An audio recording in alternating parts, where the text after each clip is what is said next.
ഖദറിന്റെ രാത്രി ഏതാണെന്ന് പറഞ്ഞു തന്നിട്ടില്ല. പക്ഷേ അവസാനത്തെ 10 ദിവസങ്ങളിൽ പ്രതീക്ഷിച്ചോളൂ എന്ന് നബി സല്ലല്ലാഹു അലൈഹി വസല്ലം മൊത്തത്തിൽ പറഞ്ഞിട്ടുണ്ട്. അതിൽ തന്നെയും നിങ്ങൾക്ക് 9 ബാക്കിയുള്ളപ്പോൾ, 7 ബാക്കിയുള്ളപ്പോൾ, 5 ബാക്കിയുള്ളപ്പോൾ, 3 ബാക്കിയുള്ളപ്പോൾ എന്നിങ്ങനെയുള്ള സൂചനകൾ പറഞ്ഞിട്ടുണ്ട്.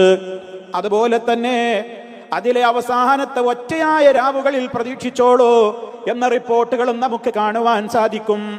ചില സഹാബിമാർ അത് 27-ാം രാവെന്ന് റിപ്പോർട്ട് ചെയ്തതായിട്ടും കാണുവാൻ സാധിക്കും. മൊത്തത്തിൽ പരിശോധിച്ചു നോക്കിയാൽ ഏതെന്ന് നിർണയിക്കപ്പെട്ടിട്ടില്ല.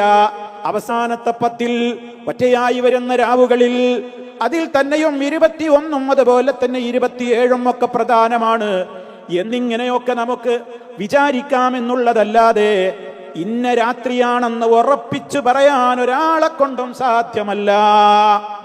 അത് തന്നെയും അവസാനത്തെ 10-ൽ മുഴുവനും പ്രതീക്ഷിക്കണം എന്ന് പറയുമ്പോ 21-ാം രാവ് കഴിഞ്ഞാൽ പിന്നെ ആരും ഇന്ന് 22 നാളെ, അതുകൊണ്ട് അതത്ര കാര്യമാക്കണ്ടെന്ന് വിചാരിച്ചുകൊണ്ട് അശ്രദ്ധമാകരുതേ.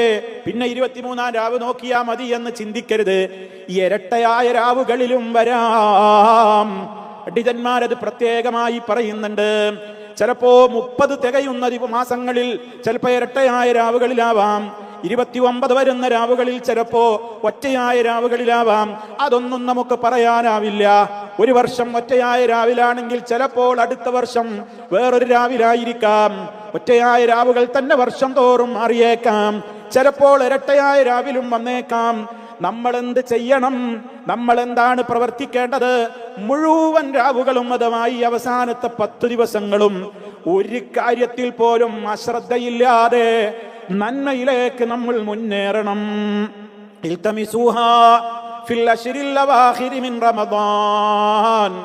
റമദാനിലെ അവസാനത്തെ 10-ൽ നിങ്ങൾ അതിനെ പ്രതീക്ഷിച്ചോളൂ. കണ്ടോ? അപ്പൊ അവസാനത്തെ 10-ൽ എന്ന് പറയുമ്പോ അതിൽ ഒറ്റരാവും പെട്ടു, ഇരട്ടരാവും പെട്ടു. ഇനി അതിൽ തന്നെയും പ്രത്യേകം പറഞ്ഞതാണ് ഒറ്റയായ രാവുകളിൽ നിങ്ങൾ പ്രതീക്ഷിച്ചോളൂ. എന്നും റിപ്പോർട്ടിലുണ്ട്. അവസാനം വരുന്ന 7 രാവുകളിൽ പ്രതീക്ഷിച്ചോളൂ എന്നും അഭിപ്രായമുണ്ട്. അപ്പോൾ അതിലും വരുന്നുണ്ട് ഇരട്ടരാവെന്ന് മനസ്സിലാക്കണം. ഇനി അവസാനത്തെ രാത്രിയാകുമോ അതും നമുക്കറിയില്ലല്ലോ, നമുക്കറിയില്ല. അതുകൊണ്ട് ഇന്ന രാവാണെന്ന് കണക്ക് കൂട്ടിയിട്ട് അന്ന് മാത്രം പള്ളികളിൽ തിക്കും തിരക്കും, അന്ന് മാത്രം സൽക്കർമ്മങ്ങൾ, അന്ന് മാത്രം ഒരു പ്രത്യേകമായ കാര്യങ്ങൾ അങ്ങനെ ചെയ്യരുത്. എല്ലാ രാവുകളിലും അധ്വാനിക്കണം.